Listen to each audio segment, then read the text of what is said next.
Are you ready to take your gameplay to new heights? Hello everyone, my name is Mr. McMillan, and today I'll be walking you through on the 2 phases of achieving the best air dribble possible, whether it be for showing off or to get an edge over everyone in your rank. This video is exactly what you need. So, let's hop right into the first phase. Phase 1, the setup. When you start, make sure the ball is in front of you and you are pushing it forwards towards the wall. It's important to make sure that this is not a bounce dribble, rather it is rolling on the ground, because bouncing will enable a lot more factors to go wrong. So keeping on the ground is your safest bet. You also want to make sure that as you're driving towards the wall, it is slightly angled towards your opponent's half. This will help you to make less adjustments after you go off the wall. As you are driving up, make sure that you are matching the speed of the ball. That's important because if you reach the wall and you're going faster than the ball, you'll end up above it, causing you to have to boost downwards, and your air dribble is not going to make the same distance as if you were matching the speed. Now that you're matching the speed, you want to make sure you brake slightly before you reach the ramp. Having that little bit of distance means that once it reaches just above the ramp and you hit it, you have enough space to be able to jump off and match its angle.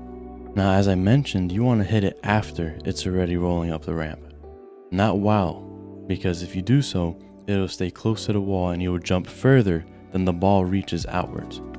As you hit the ball in its optimal position, you want to jump at the exact same time and stop boosting. This is important as we enter into phase 2. So phase 2 is controlled finish.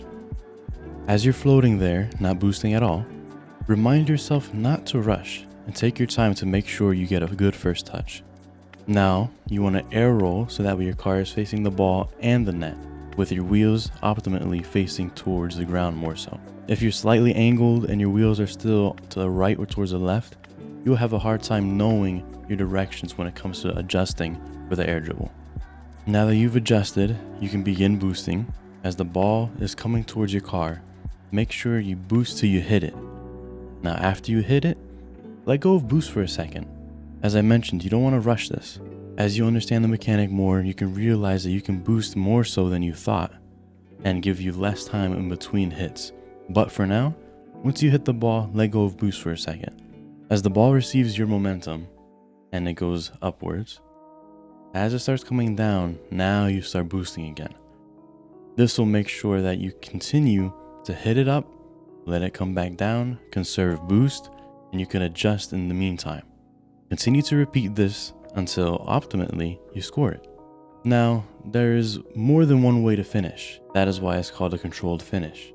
If you realize that you were too far above the ball or towards the side of it in some way, you can stay slightly behind the ball as it's going down and enter a 50-50. Since you're coming from the air going towards the ground, you'll more than likely have more speed and more force entering the 50-50. This will mean that as you go for a 50-50, you can control where it goes. You can either go for a dunk, make sure it goes over into their half, or purposefully lose it because you have the momentum to do so. Purposefully losing it means that you can either hit it towards your half into the corner or towards a teammate ready for the pass and be able to score. So that about wraps it up.